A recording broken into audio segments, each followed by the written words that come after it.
ಎಲ್ರಿಗೂ ನಮಸ್ಕಾರ. ನನ್ನ ಹೆಸರು ರಾಜಪ್ಪ ಎಚ್. ಇತಿಹಾಸ ಸಹಾಯಕ ಪ್ರಾಧ್ಯಾಪಕರು, ಶ್ರೀಮತಿ ಇಂದಿರಾ ಗಾಂಧಿ ಸರ್ಕಾರಿ ಪ್ರಥಮ ದರ್ಜೆ ಮಹಿಳಾ ಕಾಲೇಜು, ಸಾಗರ. ಇಂದು ನಾನು DSC 10 ಏಷ್ಯಾದಲ್ಲಿ ವಸಾಹತುಶಾಹಿ ಮತ್ತು ರಾಷ್ಟ್ರೀಯತೆ ಎಂಬ ವಿಷಯಕ್ಕೆ ಸಂಬಂಧಪಟ್ಟಂತೆ ಅಧ್ಯಾಯ 1ಕ್ಕೆ ಸಂಬಂಧಪಟ್ಟಂತೆ ಹಲವಾರು ಅಧಿವೇಶನಗಳಲ್ಲಿ ಏಷ್ಯಾ ಅಂದ್ರೇನು, ಅದರ ಭೌಗೋಳಿಕ ಲಕ್ಷಣಗಳು, ಏಷ್ಯಾದ ನಾಗರಿಕತೆಗಳು, ನದಿಗಳು, ಅಲ್ಲಿನ ಭೂಮಿ, ಜನರು ಇತ್ಯಾದಿ ಕುರಿತು ವಿಶ್ಲೇಷಣೆ ಮಾಡಿದ್ದೇನೆ.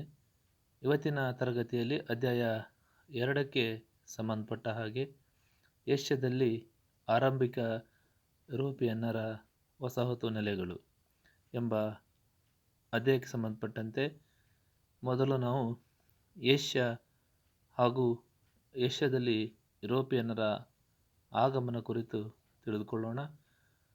ಪ್ರೀತಿಯ ವಿದ್ಯಾರ್ಥಿಗಳೇ, ನಿಮಗೆಲ್ಲರಿಗೂ ಗೊತ್ತಿರುವ ಹಾಗೆ ಏಷ್ಯಾದ ಚರಿತ್ರೆಯಲ್ಲಿ ನಡೆದಂಥ ಒಂದು ಮಹೋನ್ನತ ಘಟನೆ ಅಂತ ಅಂದರೆ 1453ರ ಕಾನ್ಸ್ಟಾಂಟಿನೋಪಲ್ ನಗರದ ಪತನ. ಅಟಮನ್ ಟರ್ಕರು ಈ ಕಾನ್ಸ್ಟಾಂಟಿನೋಪಲ್ ನಗರವನ್ನು ವಶಪಡಿಸಿಕೊಂಡ ಮೇಲೆ ಈ ಹಿಂದೆ ಅಂದರೆ ಸಾವಿರಾರು ವರ್ಷಗಳ ಕಾಲ ಯುರೋಪಿಯನ್ನರು ಏಷ್ಯಾಕ್ಕೆ ಬರುವಂಥ ಭೂಮಾರ್ಗ ಮುಚ್ಚಲ್ಪಟ್ಟಿತು. ಏಷ್ಯಾದ ಜೊತೆಗೆ ನಿರಂತರವಾಗಿ ವ್ಯಾಪಾರವನ್ನು ಮಾಡಿಕೊಂಡು ಅಪಾರ ಲಾಭ ಗಳಿಸುತ್ತಿದ್ದ ಯುರೋಪಿಯನ್ನರು ಈಗ ಹೊಸ ಜಲಮಾರ್ಗದ ಮೂಲಕ ಏಷ್ಯಾ ಹಾಗೂ ಭಾರತವನ್ನು ಪ್ರವೇಶಿಸುವಂತಹ ಪ್ರಯತ್ನವನ್ನು ಮಾಡ್ತಾರೆ. ಅದರಲ್ಲಿ ಮೊದಲಿಗರೇ ಪೋರ್ಚುಗೀಸರು. ಅಂದರೆ ಏಷ್ಯಾಕ್ಕೆ ಬಂದ ಆರಂಭಿಕ ಯುರೋಪಿಯನ್ನರಲ್ಲಿ ಮೊದಲಿಗರು ಪೋರ್ಚುಗೀಸರು. ಇವರು 1498ರಲ್ಲಿ ಭಾರತವನ್ನು ಪ್ರವೇಶ ಮಾಡ್ತಾರೆ. 1498 ಮೇ 20ರಂದು ವಾಸ್ಕೋ ಡಿ ಗಾಮ ಅಧಿಕೃತವಾಗಿ ಕೇರಳದ ಕಲ್ಲಿಕೋಟೆ ಅಂದರೆ ದಕ್ಷಿಣ ಭಾರತದ ಇಂದಿನ ಕೇರಳ ರಾಜ್ಯದ ಕ್ಯಾಲಿಕಟ್ ಎಂಬಲ್ಲಿಗೆ 1498 ಮೇ 20ರಂದು ಬಂದು ತಲುಪ್ತಾನೆ. ಆ ಸಂದರ್ಭದಲ್ಲಿ ಅಲ್ಲಿಯ ಸ್ಥಳೀಯ ರಾಜ ಜಾಮೋರಿನ್ ಎಂಬುವತನಿದ್ದ. ಅನಂತರವಾಗಿ ಪೋರ್ಚುಗೀಸರು ಹಾಗೆಯೇ ಸ್ಪ್ಯಾನಿಷರು 1515ರಲ್ಲಿ ಅವರು ಏಷ್ಯಾವನ್ನು ಪ್ರವೇಶ ಮಾಡ್ತಾರೆ. ಹಾಗೆಯೇ ಹಾಲೆಂಡಿನ ಡಚ್ಚರು 1602ರಲ್ಲಿ ಅವರು ಕೂಡ ಭಾರತದಲ್ಲಿ ಡಚ್ ಈಸ್ಟ್ ಇಂಡಿಯಾ ಕಂಪನಿಯನ್ನು ಸ್ಥಾಪನೆ ಮಾಡಿಕೊಂಡು ಅನಂತರ ತಮ್ಮ ವಸಾಹತುಗಳನ್ನು ಅವರು ವಿಸ್ತರಣೆ ಮಾಡಿಕೊಳ್ತಾರೆ. ಹಾಗೆಯೇ ಇಂಗ್ಲಿಷರು ಅಥವಾ ಆಂಗ್ಲರು ಬ್ರಿಟನ್ನಿನ ಈ ಖಾಸಗಿ ವರ್ತಕರ ಸಂಘ ಅಂದರೆ ಇಂಗ್ಲಿಷ್ ಈಸ್ಟ್ ಇಂಡಿಯಾ ಕಂಪನಿ 1600ರಲ್ಲಿ ಅಸ್ತಿತ್ವಕ್ಕೆ ಬರುತ್ತೆ. ಇವರು ಭಾರತ ಹಾಗೂ ಏಷ್ಯಾದ 1/3 ಭಾಗದಲ್ಲಿ ತಮ್ಮ ವಸಾಹತುಗಳನ್ನು ಅವರು ವಿಸ್ತರಣೆ ಮಾಡಿಕೊಳ್ತಾರೆ. ಹಾಗೆಯೇ ಆರಂಭಿಕ ಯುರೋಪಿಯನ್ನರಲ್ಲಿ ಕೊನೆಯವರಂತ ಅಂದರೆ ಫ್ರೆಂಚರು. ಇವ್ರದ್ದು 1664ರಲ್ಲಿ ಇವರು ಫ್ರೆಂಚ್ ಈಸ್ಟ್ ಇಂಡಿಯಾ ಕಂಪನಿ ಅಸ್ತಿತ್ವಕ್ಕೆ ಬರುತ್ತೆ.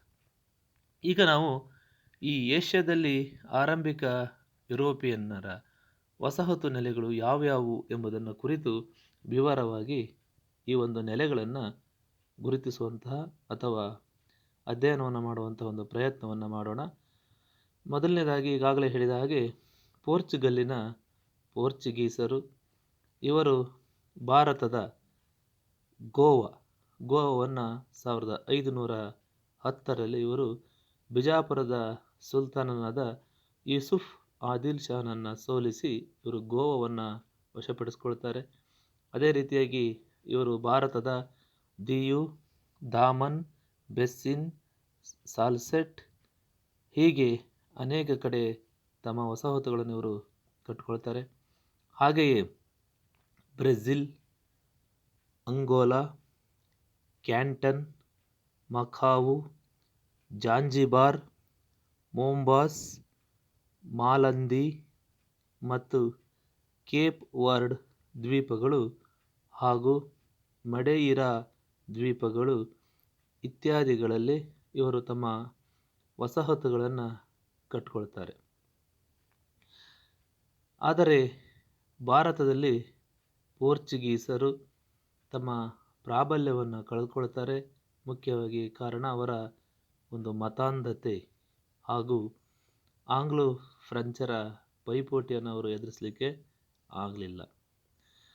ಆದರೂ ಸಹ 1961ರವರೆಗೆ ಇವರು ಗೋವಾ ಹಾಗೂ ದಿಯು ದಾಮನ್ ಸೇರಿದಂತೆ ಕೆಲವು ಪ್ರದೇಶಗಳನ್ನು ತಮ್ಮ ಹತೋಟಿಯಲ್ಲಿ ಇಟ್ಕೊಂಡಿದ್ರು ಅಂತಕ್ಕಂಥದ್ದು.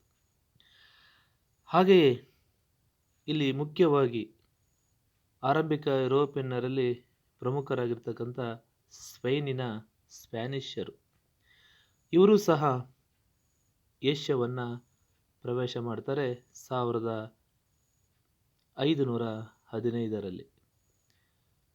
ಪೋರ್ಚುಗೀಸರ ಜೊತೆಯಲ್ಲಿಯೇ ಇವರು ಸಹ ಏಷ್ಯಾದಲ್ಲಿ ವಸಾಹತುವನ್ನು ಕಟ್ಟಿಕೊಳ್ಳುವಂತಹ ಮತ್ತು ಅವುಗಳನ್ನು ವಿಸ್ತರಣೆ ಮಾಡ್ತಕ್ಕಂಥ ಒಂದು ಪ್ರಯತ್ನವನ್ನು ಮತ್ತು ಪೈಪೋಟಿಯನ್ನು ಮಾಡ್ತಾರೆ. ಸ್ಪ್ಯಾನಿಷರು ಕೂಡ ಕ್ರೈಸ್ತ ಕ್ಯಾಥೋಲಿಕ್ ಮತಕ್ಕೆ ಸೇರಿದಂಥವರಾಗಿದ್ದು ಇವರು ಸಹ ಭಾರತ, ಕೆನಡಾ, ಆಸ್ಟ್ರೇಲಿಯಾ, ನ್ಯೂಜಿಲ್ಯಾಂಡ್, ದಕ್ಷಿಣ Africa, Rhodesia, Kenya, Hong Kong, Gold Coast, Ceylon ಮುಂತಾದ ಸ್ಥಳಗಳಲ್ಲಿ ಇವರು ಸಹ ತಮ್ಮ ವಸಾಹತುಗಳನ್ನು ಸ್ಪ್ಯಾನಿಷರು ಸಹ ಕಟ್ಟಿಕೊಂಡಿದ್ರು ಅಂತದ್ದು. 1515ರಲ್ಲಿ ಈ ಸ್ಪ್ಯಾನಿಷರು ಮುಖ್ಯವಾಗಿ ವಸಾಹತುವನ್ನು ಸ್ಥಾಪನೆ ಮಾಡುವಂತಹ ಒಂದು ಪೈಪೋಟಿಯನ್ನು ಇಳಿತಾರೆ. ಅದರಲ್ಲೂ ಮುಖ್ಯವಾಗಿ ಈ ಪೋರ್ಚುಗೀಸರು ಮತ್ತು ಸ್ಪ್ಯಾನಿಷರ ನಡುವೆ ಏಷ್ಯಾದಲ್ಲಿ ವಸಾಹತು ಸ್ಥಾಪನೆ ಮತ್ತು ವಿಸ್ತರಣೆಗಾಗಿ ತೀವ್ರ ಪೈಪೋಟಿ ನಡೆಯುತ್ತೆ. ಇದನ್ನು ತಪ್ಪಿಸುವುದಕ್ಕೋಸ್ಕರ ಪೋಪ್ 10ನೇ ಲಿಯೋ ಒಂದು ಆಜ್ಞೆಯನ್ನು ಹೊರಡಿಸಿ ಅದರಲ್ಲೂ ಕೂಡ ಈ ಪಶ್ಚಿಮ ಏಷ್ಯಾದ ಭಾಗಗಳಲ್ಲಿ ಸ್ಪ್ಯಾನಿಷರು ಹಾಗೂ ಪೂರ್ವ ಏಷ್ಯಾದ ಭಾಗಗಳಲ್ಲಿ ಪೋರ್ಚುಗೀಸರು ತಮ್ಮ ವಸಾಹತು ಚಟುವಟಿಕೆಗಳನ್ನು ನಡೆಸುವಂತೆ ಆಜ್ಞೆಯನ್ನು ಮಾಡ್ತಾನೆ. ಇದು ಸುಮಾರು 1.5 ಶತಮಾನಗಳ ಕಾಲ ಇದು ಹೀಗೆ ಮುಂದುವರಿಕೊಂಡು ಹೋಗುತ್ತೆ. ಅದೇ ರೀತಿಯಾಗಿ ಏಷ್ಯಾಕ್ಕೆ ಬಂದಂತಹ ಪ್ರಮುಖ ಯುರೋಪಿಯನ್ನರಲ್ಲಿ ನೆದರ್ಲ್ಯಾಂಡಿನ ಡಚ್ಚರು ಕೂಡ. ಈ ಡಚ್ಚರು ಸಹ ತಮ್ಮ ಈಸ್ಟ್ ಇಂಡಿಯಾ ಕಂಪನಿಯನ್ನು ಅಂದರೆ ಡಚ್ ಈಸ್ಟ್ ಇಂಡಿಯಾ ಕಂಪನಿ ಇದು 1602ರಲ್ಲಿ ಸ್ಥಾಪನೆಯಾಗುತ್ತೆ. ಇವರು ಭಾರತದಲ್ಲಿ ಅದರಲ್ಲೂ ಕೂಡ ಈಗಾಗಲೇ ನಿಮಗೆ ಬಹುಶಃ ನಾವು ಹಲವಾರು ಬಾರಿ ಇವರ ನೆಲೆಗಳನ್ನು ಕುರಿತು ನಾವು ಹೇಳಿದೆವು. ಭಾರತದಲ್ಲಿ ಡಚ್ಚರ ರಾಜಧಾನಿ ನಾಗಪಟ್ಟಣ ಆಗಿತ್ತು ಒಂದು. ಹಾಗೆ ಇವರು ಅನೇಕ ಕಡೆ ತಮ್ಮ ವ್ಯಾಪಾರದ ನೆಲೆಗಳನ್ನು ಅವರು ಸ್ಥಾಪನೆ ಮಾಡಿಕೊಳ್ತಾರೆ. ಅದರಲ್ಲಿ ಬಂಗಾಳದ ಶ್ರೀರಾಂಪುರ, ಕೇರಳದ ಕಂಗ್ರನೂರ್, ಕೊಚ್ಚಿನ್, ಸಿಲೋನಿನ ಕೊಲಂಬೋ, ಜಾವದ ಜಕಾರ್ತ್, ಸುಮಾತ್ರದ ಆಚನ್, ಬರ್ಮಾದ ಟೆನಾಸರಿಮ್, ಪೇಗು, ಮುರ್ತಾಬಾನ್, ಫಾರ್ಮೋಜಾ ದ್ವೀಪಗಳು, ತೈಫೆ ಹಾಗೂ ಜಪಾನಿನ ದೇಶೀಯ ಬಂದರುಗಳು, ಮಾರಿಷಸ್ ದ್ವೀಪ ಮೊದಲಾದ ಕಡೆ ಡಚ್ಚರು ತಮ್ಮ ವ್ಯಾಪಾರದ ಕಂಪನಿಗಳನ್ನು ಅವರು ಸ್ಥಾಪನೆಯನ್ನು ಮಾಡಿಕೊಂಡಿದ್ರು ಅಂತದ್ದು. ಹಾಗೆಯೇ ಈಗಾಗಲೇ ಹೇಳಿದಾಗೆ ಡಚ್ಚರು ಏಷ್ಯಾದಲ್ಲಿ ಅಫೀಮು ವ್ಯಾಪಾರದಲ್ಲಿ ಇವರು ತೊಡಕೊಳ್ತಾರೆ. ಹಾಗೆಯೇ ಪೋರ್ಚುಗೀಸರೊಡನೆ ಇವರು ನಿರಂತರ ಸಂಘರ್ಷಕ್ಕೆ ಇಳಿತಾರೆ. ಡಚ್ಚರು ಪ್ರೊಟೆಸ್ಟೆಂಟ್ ಪಂಥಕ್ಕೆ ಸೇರಿದವರಾಗಿದ್ದು ಭಾರತ ಮತ್ತು ಚೀನಾದಲ್ಲಿ ಇವರ ಪ್ರಮುಖ ವಸಾಹತುಗಳಿದ್ದವು. 1656ರಲ್ಲಿ ಇವರು ಸಿಲೋನನ್ನು ಪ್ರವೇಶ ಮಾಡ್ತಾರೆ. ಹಾಗೆ ಜಾವಾ, ಸುಮಾತ್ರ, ಬಾಲಿ, ಗಿನಿಯಾ ಮೊದಲಾದ ಕಡೆ ಇವರು ತಮ್ಮ ವ್ಯಾಪಾರಿ ಕೇಂದ್ರಗಳನ್ನು ಸ್ಥಾಪನೆ ಮಾಡ್ತಾರೆ ಎಂದು. ನಂತರ ಏಷ್ಯಕ್ಕೆ ಬಂದಂತಹ ಪ್ರಮುಖ ಯುರೋಪಿಯನ್ನರಲ್ಲಿ ಫ್ರೆಂಚರು ಸಹ ಇಲ್ಲಿ ನಾವು ಮುಖ್ಯವಾಗಿ ಅವರನ್ನು ಕುರಿತು ನಾವಿಲ್ಲಿ ಹೇಳಬೇಕಾಗುತ್ತೆ. ಈ ಫ್ರಾನ್ಸಿನ ಫ್ರೆಂಚರು, ಫ್ರಾನ್ಸಿನ 14ನೇ ಲೂಯಿಯ ಅರ್ಥಮಂತ್ರಿಯಾಗಿರ್ತಕ್ಕಂತಹ ಕೋಲ್ಬರ್ಟನ ಪರಿಶ್ರಮದ ಫಲವಾಗಿ ಈ ಫ್ರೆಂಚ್ ಈಸ್ಟ್ ಇಂಡಿಯಾ ಕಂಪನಿ 1664ರಲ್ಲಿ ಸ್ಥಾಪನೆಯಾಗುತ್ತೆ. ಈ ಫ್ರೆಂಚರು ಭಾರತದಲ್ಲಿ ಇವರ ಪ್ರಮುಖ ನೆಲೆ ಅಂತಂದರೆ ಪಾಂಡಿಚೇರಿ.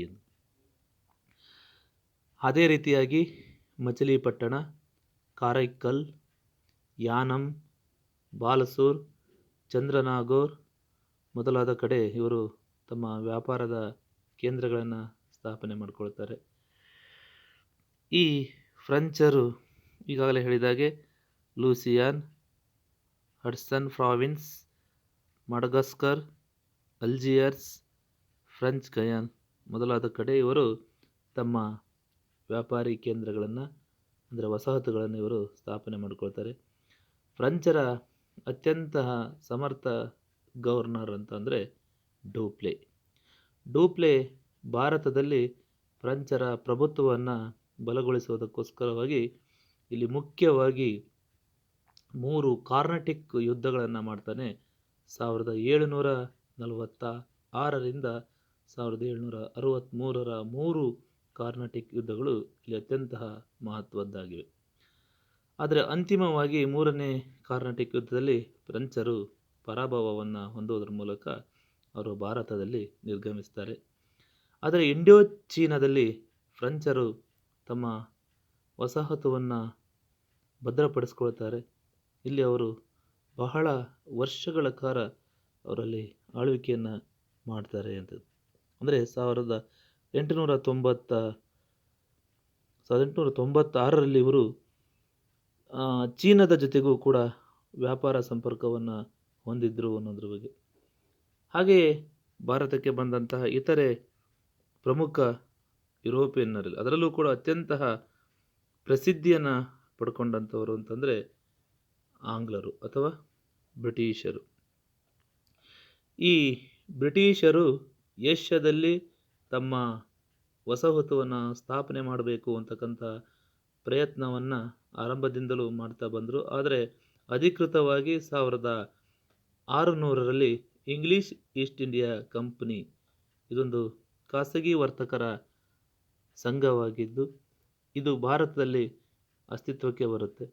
ಆ ಮೂಲಕವಾಗಿ ಇವರು ಭಾರತದಲ್ಲಿ ಮುಖ್ಯವಾಗಿ ಹೂಗ್ಲಿ, ಕಲ್ಕತ್ತಾ, ಸೂರತ್, ಮಚಿಲಿಪಟ್ಟಣ, ಮದ್ರಾಸ್, ಬಾಂಬೆ, ಕಲ್ಕತ್ತಾ ಮೊದಲಾದ ಕಡೆ ತಮ್ಮ ವಸಾಹತುಗಳನ್ನು ಇವರು ಕಟ್ಕೊಳ್ತಾರೆ. ಅದೇ ರೀತಿಯಾಗಿ ಇವರು ಸಿಲೋನ್ 1795ರಲ್ಲಿ ಇವರು ಸಿಲೋನನ್ನು ಪ್ರವೇಶ ಮಾಡ್ತಾರೆ. ಹಾಗೆಯೇ 1800ರ ಹೊತ್ತಿಗೆ ಸಿಲೋನ್ ಬ್ರಿಟಿಷರ ವಸಾಹತುವಾಗಿ ಮಾರ್ಪಡುತ್ತೆ. ಅದೇ ರೀತಿಯಾಗಿ 1812ರಲ್ಲಿ ಬೋರ್ನಿಯಾದಲ್ಲಿ ಬ್ರಿಟಿಷರು ತಮ್ಮ ವಸಾಹತುವನ್ನು ಸ್ಥಾಪನೆ ಮಾಡಿಕೊಳ್ತಾರೆ. ಹಾಗೆಯೇ ಮಲಯದಲ್ಲಿ ಕೂಡ ಬ್ರಿಟಿಷರು ಇಲ್ಲಿ ತಮ್ಮ ವ್ಯಾಪಾರ ಕೇಂದ್ರವನ್ನು ಸ್ಥಾಪನೆ ಮಾಡ್ಕೊಳ್ತಾರೆ.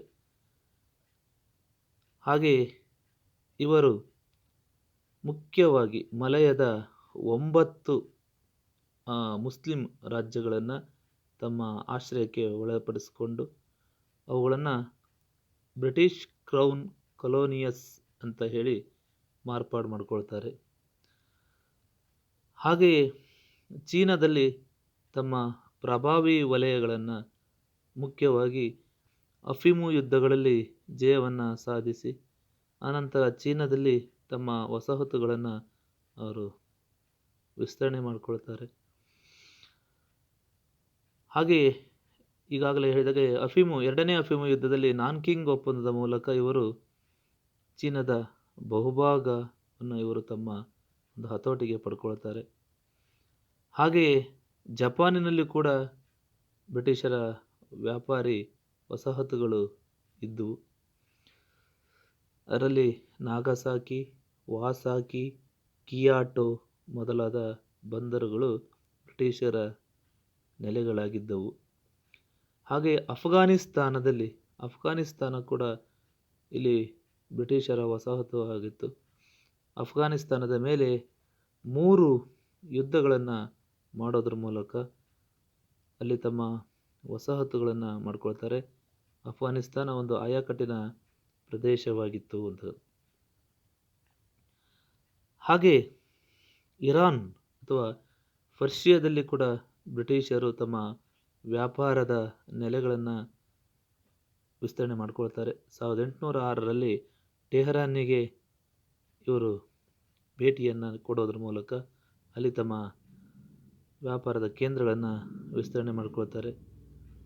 ಅದೇ ರೀತಿಯಾಗಿ ಇರಾನ್ನಲ್ಲಿ ರಷ್ಯಾ ಕೂಡ ತನ್ನ ವ್ಯಾಪಾರದ ಆಸಕ್ತಿಯನ್ನು ಹೊಂದಿತ್ತು. ಇಲ್ಲಿ ಬ್ರಿಟನ್ನಿನ ಪ್ರಾಬಲ್ಯ ಹೆಚ್ಚಾಗಿರೋದನ್ನು ನಾವು ಗಮನಿಸಬಹುದು. ಹಾಗೆ ಬರ್ಮಾದಲ್ಲಿ ಬ್ರಿಟಿಷರು ಬಹುತೇಕ ಭಾರತದ ಹಾಗೂ ಏಷ್ಯಾದ ಇತರೆ ಕಡೆ ಅವರು ವ್ಯಾಪಾರದ ಉದ್ದೇಶವಿಟ್ಟುಕೊಂಡು ಅವರು ಪ್ರವೇಶವನ್ನು ಮಾಡಿದರು. ಆದರೆ ಬರ್ಮಾದ ವಿಚಾರದಲ್ಲಿ ಅವರು ಘರ್ಷಣೆ ಅಥವಾ ಹೋರಾಟದ ಮನೋಭಾವನೆಯನ್ನು ಇವರು ಹೊಂದುವುದರ ಮೂಲಕವಾಗಿ ಬರ್ಮಾವನ್ನು ತಮ್ಮದಾಗಿ ಮಾಡಿಕೊಳ್ತಾರೆ. ಅದರಲ್ಲಿ 1824ರಲ್ಲಿ ಮೊದಲನೇ ಆಂಗ್ಲೋ ಬರ್ಮಾ ಯುದ್ಧ ಆಗುತ್ತೆ. ಹಾಗೆ 1885ರಲ್ಲಿ ಇವರು ಮುಖ್ಯವಾಗಿ 3ನೇ ಆಂಗ್ಲೋ ಬರ್ಮಾ ಯುದ್ಧದ ಮೂಲಕ ಇಡೀ ಬರ್ಮಾವನ್ನು ತಮ್ಮ ಹತೋಟಿಗೆ ತೆಗೆದುಕೊಳ್ಳುತ್ತಾರೆ ಅಂತಕ್ಕಂಥ. ಹೀಗೆ ಏಷ್ಯಾದಲ್ಲಿ ಸುಮಾರು 3ನೇ ಒಂದು ಭಾಗ ಹಾಗೂ ಇಡೀ ವಿಶ್ವದಲ್ಲಿ ಸುಮಾರು 4ನೇ ಒಂದು ಭಾಗದಲ್ಲಿ ಬ್ರಿಟಿಷರ ಒಂದು ವಸಾಹತುಗಳು ಅಸ್ತಿತ್ವದಲ್ಲಿ ಇದ್ದವು. 2ನೇ ಮಹಾಯುದ್ಧದವರೆಗೂ ಕೂಡ ಏಷ್ಯಾದಲ್ಲಿ ಯುರೋಪಿಯನ್ನರ ವಸಾಹತುಗಳು ಅವು ವ್ಯಾಪಾರದ ಹಾಗೂ ಸಾಮ್ರಾಜ್ಯಶಾಹಿ ಒಂದು ವ್ಯಾಪ್ತಿಗೆ ಒಳಪಟ್ಟಿದ್ದವು ಅಂತಕ್ಕಂಥ. ಹೀಗೆ ನಾವು ಈ ಒಂದು ಅಧಿವೇಶನದಲ್ಲಿ ಏಷ್ಯಾದಲ್ಲಿ ಮುಖ್ಯವಾಗಿ ಪೋರ್ಚುಗೀಸರು, ಸ್ಪ್ಯಾನಿಷರು, ಡಚ್ಚರು, ಫ್ರೆಂಚರು ಹಾಗೂ ಆಂಗ್ಲರ ಪ್ರಮುಖ ನೆಲೆಗಳನ್ನು ಅಥವಾ ವಸಾಹತು ಕೇಂದ್ರಗಳನ್ನು ಕುರಿತು ನಾವು ಇಲ್ಲಿ ವಿವರವಾಗಿ ತಿಳ್ಕೊಂಡಿದ್ದೇವೆ ಅಂತಕ್ಕಂಥದ್ದು. ಮುಂದಿನ ಒಂದು ತರಗತಿಯಲ್ಲಿ ನಾವು ಏಷ್ಯಾದಲ್ಲಿ ಮುಖ್ಯವಾಗಿ ಯುರೋಪಿಯನ್ನರ ಒಂದು ಪ್ರಮುಖವಾಗಿ ಅದರಲ್ಲೂ ಕೂಡ ಪೋರ್ಚುಗೀಸರ ನೆಲೆಗಳು ಯಾವ್ಯಾವು ಮತ್ತು ಪೋರ್ಚುಗೀಸರು ಏಷ್ಯಾದಲ್ಲಿ ಯಾವ ರೀತಿಯಾಗಿ ತಮ್ಮ ವಸಾಹತುಗಳನ್ನು ಮತ್ತು ವಸಾಹತು ನೀತಿಗಳನ್ನು ಅನುಸರಿಸಿದರು ಅನ್ನೋದನ್ನು ನಾವು ಮುಂದಿನ ಅಧಿವೇಶನದಲ್ಲಿ ತಿಳ್ಕೊಳ್ಳೋಣ. ಧನ್ಯವಾದಗಳು.